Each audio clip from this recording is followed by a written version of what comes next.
Jessa Fontaine didn't have time for nonsense, especially not on the morning.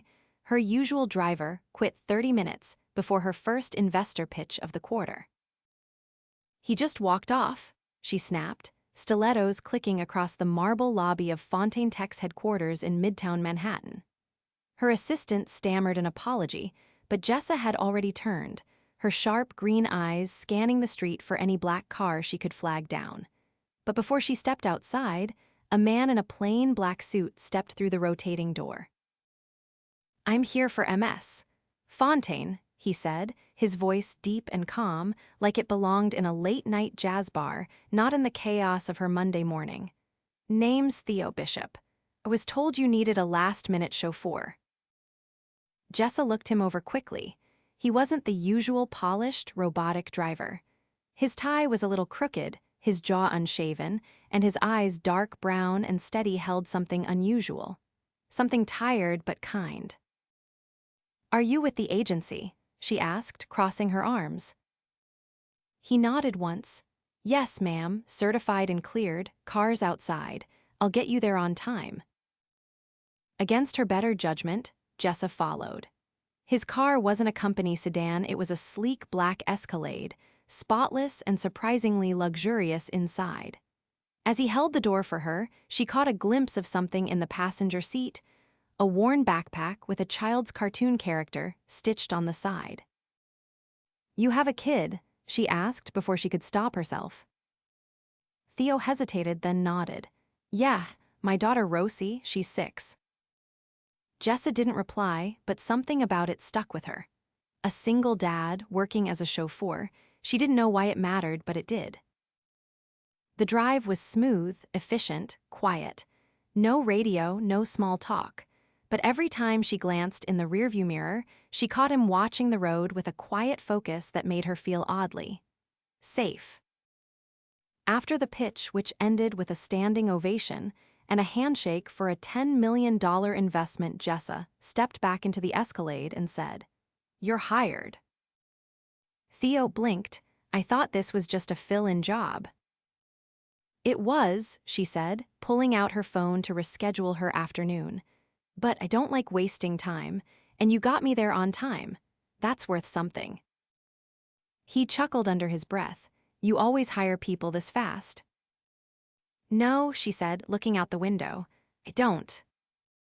Over the next few weeks, Theo became a quiet fixture in Jessa's world. He was always on time, always calm, always polite.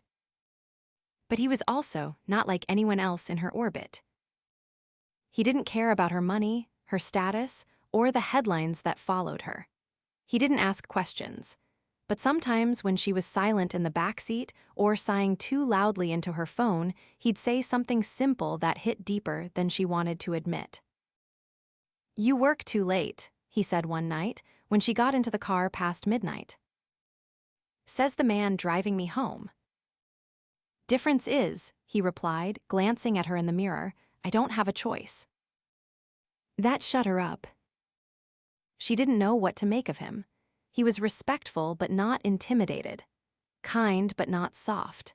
And every time she thought she had him figured out, he'd surprise her, like when he brought Rosie to the garage one afternoon to pick up something he left behind. "Rosie, this is MS. Fontaine," Theo said, crouching beside her. Rosie clutched a stuffed elephant and gave Jessa a shy little wave. "Hi," she said in a tiny voice. Jessa blinked. "Hi." Rosie's eyes were the same deep brown as Theo's, curious, too old for her age. Later that day, Jessa asked, "Where's her mom?" "Left when Rosie turned 2, Theo said quietly. "No contact since." Jessa nodded. She didn't ask more. But she started noticing the things Theo never said, like how tired he looked some mornings, or how his phone lit up with the name Mrs. Green, probably a babysitter just before he dropped her off at work. She started offering him dinner if she worked late. At first, he refused. Then one night, when she handed him a takeout box and said, "Don't make me eat this alone," he just gave her a quiet thanks. They ate in the back of the Escalade, parked on a rooftop garage with the skyline glowing around them. She told him about her company, about how she'd built it from a college dorm room and turned it into one of the fastest-growing tech firms in the country, about how everyone expected her to be perfect all the time. He listened, really listened. "What about you?" she asked finally. "What did you want to be?" He smiled, looking out at the city. "A mechanic. I used to fix up old cars with my dad, but after Rosie came along, I took whatever paid." "You're a good dad," she said, surprising herself. He glanced at her, something in his eyes softening. "Thanks." After that, something shifted between them. Not fast, not dramatic, but undeniable. One night, at a charity gala she didn't want to attend alone, her date canceled last minute. Without thinking, she texted her assistant to send Theo up instead. When he walked into the ballroom in a crisp black tux, Jessa stopped breathing for a second. "You clean up well," she said, trying to sound casual. "You sure about this?" he asked, looking around at the glittering crowd. "Just be yourself," she said. "I trust you." They danced once, just once. But when his hand slid around her waist, and her fingers curled into his shoulder, the world went quiet. "You okay?" he asked softly. She nodded, her heart racing. "Yeah, I just didn't expect this." He looked into her eyes. "Neither did I." She should have pulled away. But she didn't. And when the song ended and he stepped back, she almost asked him to stay. Almost. But she didn't. Instead, she walked away and spent the rest of the night wondering why she suddenly cared so much about a man who shouldn't have mattered. The next morning, she was quiet in the car. "You okay?" Theo asked. She hesitated, then finally said, "Do you think it's a mistake, us spending time like this?" He didn't answer right away. Then he said, "I think I'd rather make a mistake with you than pretend I don't feel anything." Her breath caught. She looked at him. And for the first time in her life, Jessa Fontaine didn't feel like the CEO. She just felt like a woman who was falling fast. Jessa stared at her phone screen, barely registering the calendar alert that blinked across it. She hadn't slept much. Not after what Theo said in the car the morning before. "I think I'd rather make a mistake with you than pretend, don't feel anything." His words had unraveled something tightly coiled inside her, something she'd spent years locking away behind deadlines and investor decks. She stepped into the elevator and pressed the button for the executive floor, her reflection in the mirrored walls revealing the tension she refused to admit. When she arrived at her office, her assistant was already waiting with a tablet and a low voice. "Your lunch with the venture capital reps moved to Thursday. Also, the board rescheduled the quarterly review, and someone from legal flagged the partnership deal with Kessler Group. They want to meet today." Jessa gave a short nod but didn't respond. Her mind was elsewhere. "Theo." Not just his words, but the way he'd looked at her after. Not expectant, not hopeful, just honest. By mid-afternoon, she still hadn't seen him. He usually waited in the garage or just outside the west entrance, depending on the time of day. But today, he hadn't texted her driver's status update, and that absence tugged at her in a way it shouldn't have. She tapped her earpiece. "Call Theo Bishop." No response, her assistant said after several beats. "Should I try again in 10? "No," Jessa said, standing. "I'll find him." She took the elevator down herself, bypassing the usual security nods. As she stepped into the garage, she spotted the Escalade parked farther back than usual. The hood was up. Theo stood beside it, sleeves rolled up, grease along his wrist. "You're not exactly discreet," she said, arms crossed. He looked up, wiping his hand with a rag. "Didn't expect you down here." You missed check-in. Batteries draining too fast. Figured I'd fix it before it left you stranded somewhere. There was something different in his voice, not cold but distant, guarded. Did I cross a line? She asked. Theo kept his gaze on the engine.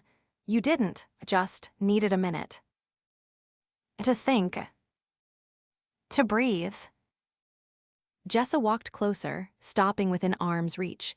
You said something real yesterday. I haven't stopped thinking about it. He looked at her then.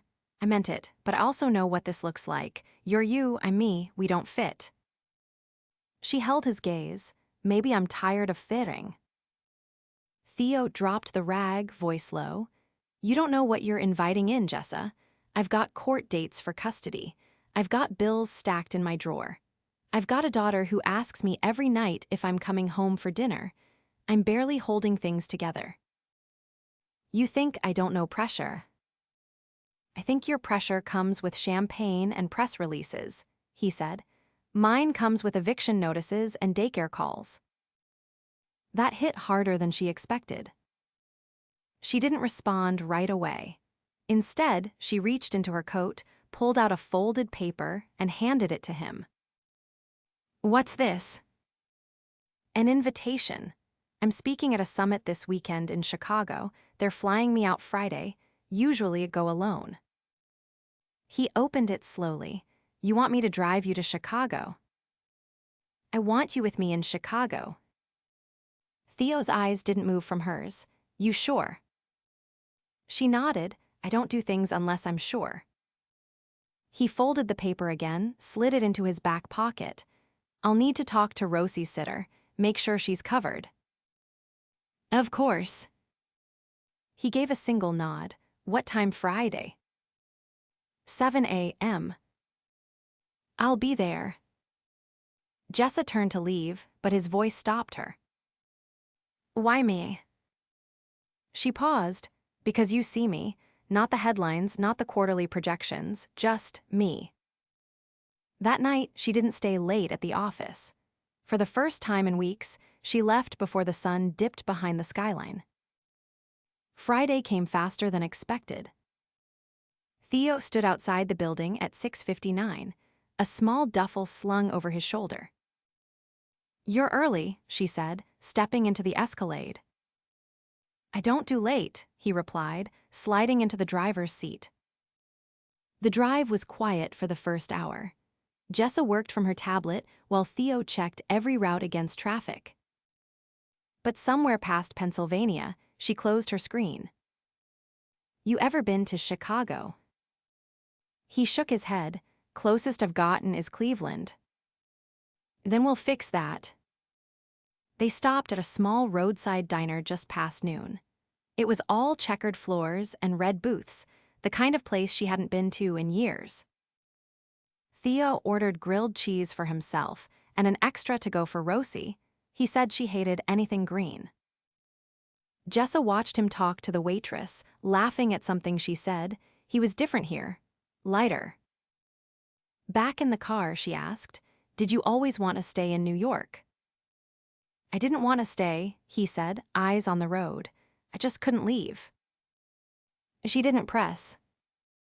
When they reached the hotel, the valet took the keys, and an assistant led them inside.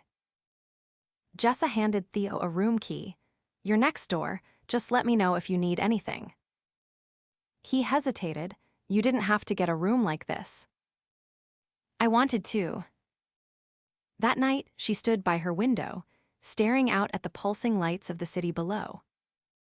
There was a knock on her door. She opened it to find Theo, not in a suit, not in his uniform, just jeans, a charcoal shirt, and that quiet steadiness she was coming to crave. I figured I'd walk, clear my head, thought maybe you'd want to come. She didn't answer, just grabbed her coat. They walked for blocks, the cold air brushing between them. Eventually, they paused at a bridge overlooking the river. I used to think I had to earn love, Theo said, voice low. Like if I just worked hard enough, stayed out of trouble, kept my head down, maybe it would come. She looked at him. And now? I think maybe I was just looking in the wrong places. The wind picked up. She stepped closer. You're not the only one who's been looking, she said. Theo turned to her fully then. And for the first time, there was no distance between them. Theo didn't knock the next morning. He was already in the hotel lobby, seated near the fireplace with 2 coffees in takeaway cups and a look in his eyes she hadn't seen before, focused, but not unreadable. When Jessa approached, heels muted against the plush carpet, he stood and handed her one of the cups. Hazelnut, he said. Figured you'd want something warm before the summit. She curled her hands around it, surprised. I didn't know you paid attention to that. You always leave the hazelnut creamer on your desk after meetings. Thought it was a safe guess. Jessa blinked once, then nodded. Good guess. They didn't speak again until they were in the car, a black town car the event organizers had arranged. Theo sat beside her this time, not in front. The air between them was charged but quieter than it had been the night before, like neither wanted to shatter whatever had settled between them. Inside the convention center, the energy shifted. Jessa transformed. Tailored navy suit, sharp posture, eyes scanning the crowd like a general preparing for battle. Theo watched her from the wings as she took the stage, her voice steady and commanding as she spoke about innovation, equity, and the future of sustainable tech. He knew she was brilliant, but watching her like this in her element, respected and commanding a room of thousands, made something settle deep in his chest, something he didn't have a name for. After her final applause, she slipped out a side door. He was already there, waiting with her coat. Nice to be off the leash, she said, shrugging into it. He chuckled. You make it look easy, but I know it's not. She paused in the stairwell. What do you mean? You didn't look like someone enjoying it. You looked like someone surviving it. Jessa leaned against the wall. It's hard to enjoy something when every word you say is going to be dissected by 1,000 people looking for cracks. Theo tilted his head. Then why do it? Because if I don't, someone less qualified will. Someone who doesn't care about what happens to people after the headlines fade. He understood that more than she knew. They walked back to the hotel in silence, snow beginning to fall in soft flakes on the sidewalk. She didn't say anything when she looped her arm through his, and he didn't let go. Inside, she turned to him in the elevator. Dinner with the board is at 8. I have 2 hours. Want to use them? He asked, voice low. Yes, she said, without hesitation. They ended up at a bookstore cafe a few blocks away, tucked between a jazz club and an out-of-business dry cleaner. The place was warm, lit with strings of amber lights and mismatched tables. Theo ordered them both soup and grilled flatbreads, and they sat near a window fogging with condensation. You ever think about what you'd be doing if Rosie hadn't come along? She asked, watching him stir his tea. I used to, he said, but I stopped, not because I regret her, she's the best part of me, but because I realized only started living when I got her. Jessa looked down at her plate. That's a rare thing to say. I didn't always believe it, Theo admitted. The first year, I was drowning. But then, one day she called me daddy, and I realized no promotion or paycheck would ever matter more than that. She listened, really listened, her expression softer than he'd ever seen it. My mother left when I was 10, she said at last. She was brilliant, but she didn't want the life that came with a child. My father raised me, and he did his best, but he was always working. I think that's why I never wanted kids. I didn't think I'd know how to be anything but absent. Theo's voice dropped. You're nothing like her. How do you know that? Because you notice things, you listen, you show up even when you're scared. She blinked, caught off guard. I don't scare easily. I didn't say you did. I said you're showing up anyway. That takes something most people never bother to find. For a long moment, they just looked at each other. Then he reached across the table, fingers brushing hers. "I want to be honest with you," he said. "There's something I didn't tell you. I didn't lie, I just kept it close until I could trust it wouldn't be misunderstood." Jessa straightened slightly, but didn't pull her hand away. "Go on." "I'm not just a driver. I own the cars, all of them. Started the business 6 years ago after an injury took me off the force. I rent them out, contract drivers, maintain them myself. But when things got tight with Rosie's medical bills last year, I started taking jobs myself to cover the gap." She blinked. "You run a business." "Small one, but yeah. The backpack in the front seat, the late nights, they were real. So was the desperation. But I wasn't just working for you. I was protecting my company too." Jessa stared at him, processing. "Why didn't you tell me sooner?" "Because I've seen what money does to people. I didn't want you to think I was angling for something." Her voice was quiet. "You're not." "No," he said, "but I'm falling for you." The words hung there, suspended between them like breath in the cold.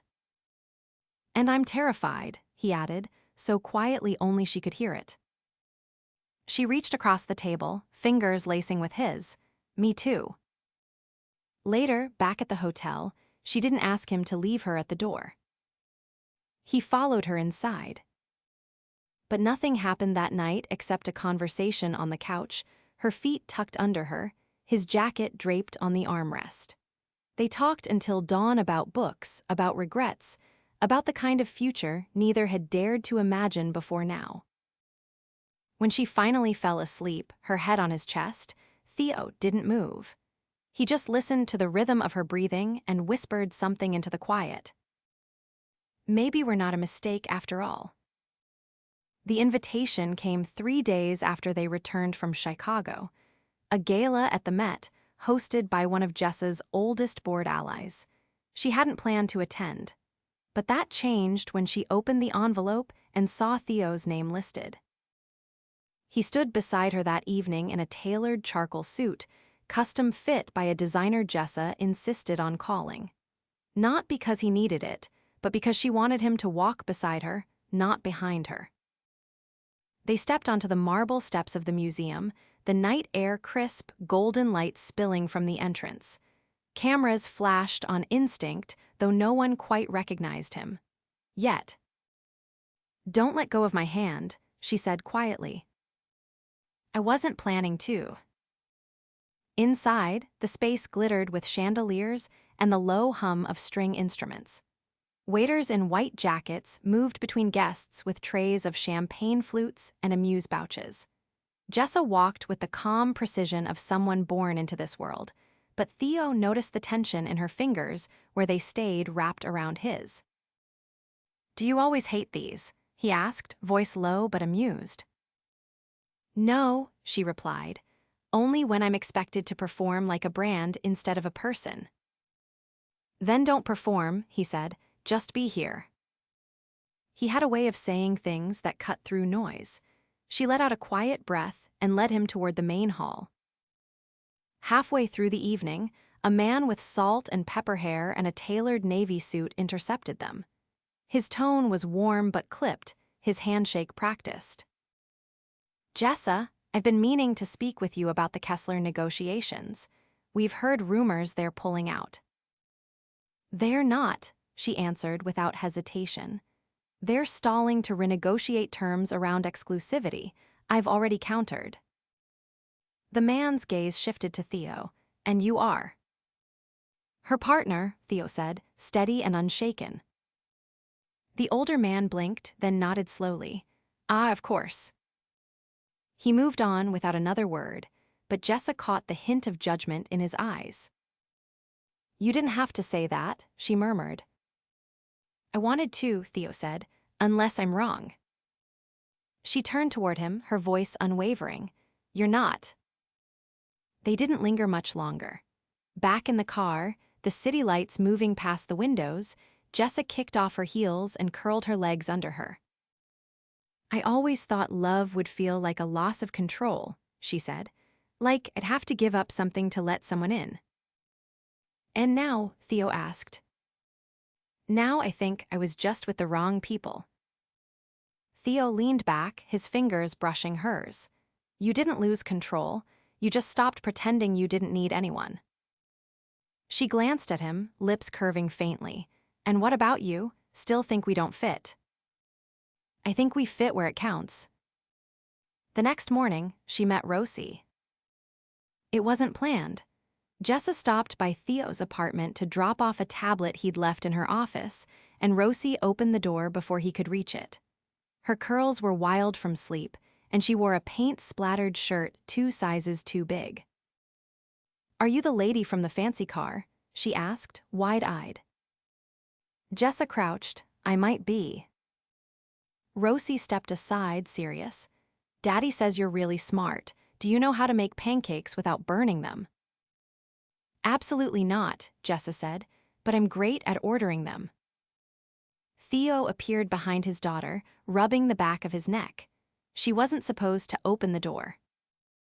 I like her, Rosie declared, then ran back toward what sounded like a cartoon playing in the other room. Jessa handed him the tablet. I wasn't expecting to meet her like this. She's usually shy, Theo said. You got lucky. They didn't speak again until she turned to leave, but at the threshold, he caught her wrist gently. I've been thinking about something, he said. Dangerous. He didn't smile. I want to build something that lasts, not just for me and Rosie, but for all of us. You too. She watched him, the weight of his words settling deep. I don't know how to do this perfectly, he added, but I do know what it looks like when something matters, and it matters. Jessa stepped closer. Then let's stop acting like it's temporary. 2 weeks later, Theo stood in front of a modest crowd at the launch of a new partnership between Fontaine Tech and a nonprofit providing transportation solutions for single parents in underserved communities. He was the keynote speaker, though he didn't know it until 5 minutes before. Jessa watched from the side, wearing a simple black dress, her arms crossed lightly as he spoke. I used to think needing help meant you'd failed, Theo said. But what I've learned is that needing people isn't weakness. It's what makes us human. And when someone believes in you, really believes, it changes everything. The audience applauded, not politely but deeply. Afterward, he found her near the stage, her expression unreadable. You're dangerous with a microphone, she said. Want me to stop? Never. The evening ended on the rooftop of her building. The skyline stretched out like a promise. Rosie was asleep inside, curled up beside a book she'd made Jessa read aloud twice. Theo stood behind her, arms wrapped around her waist. I used to think love had an end point, Jessa said, her voice quiet. Like once it faded, you moved on, but now I get it. Real love doesn't fade, it just deepens. He rested his chin on her shoulder.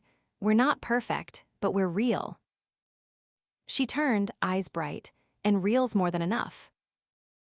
He kissed her then, slow and certain, not like a question anymore, but like a vow. And when she whispered, I love you, into the hollow of his throat, Theo held her tighter. Because for the first time in both their lives, love wasn't a risk. It was the reward.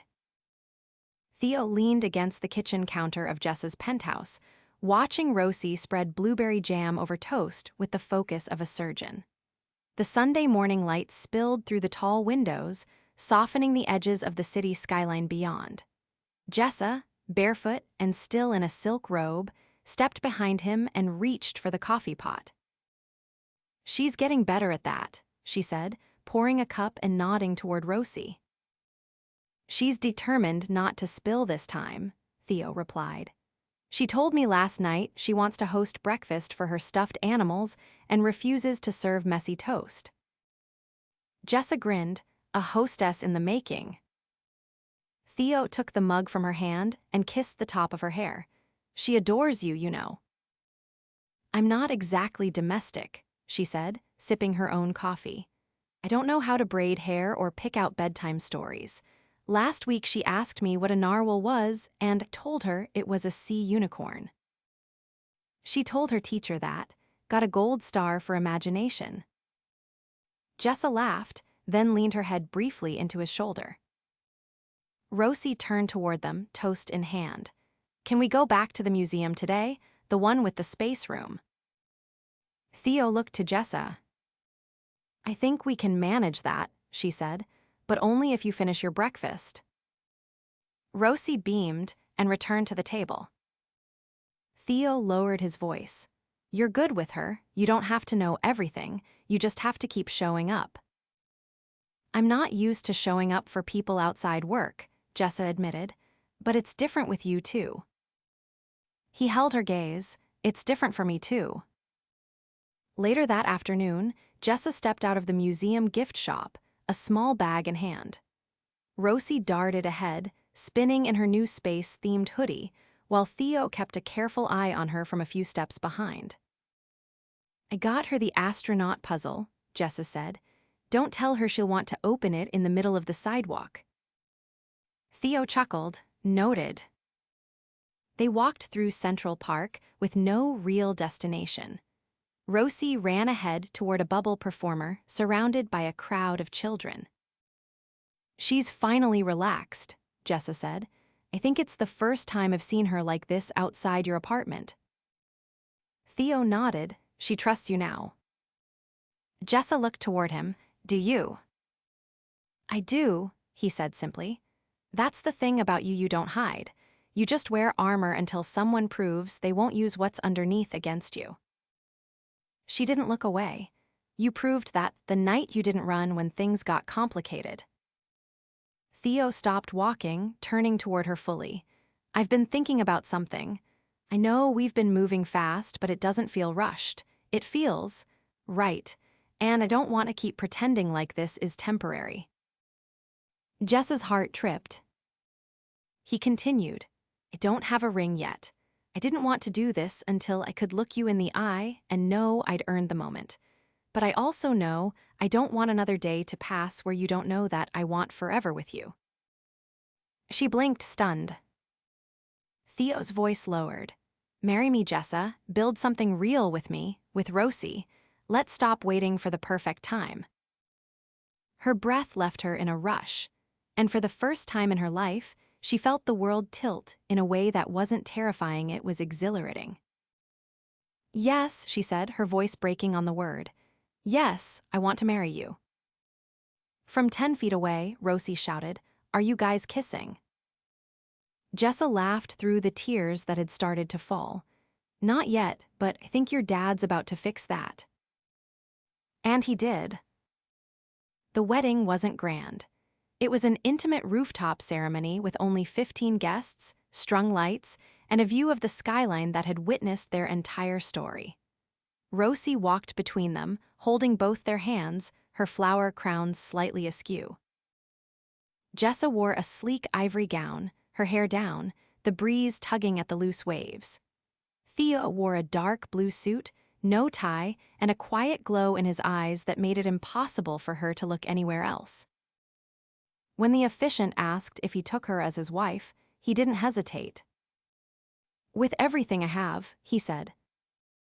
And when it was her turn, she answered, with everything I am. They kissed to the sound of Rosie clapping wildly, and the soft hum of live jazz playing behind them. Afterward, as the sun set, Theo pulled Jessa close while the guests danced. You know what I was most afraid of? He asked. She looked up at him.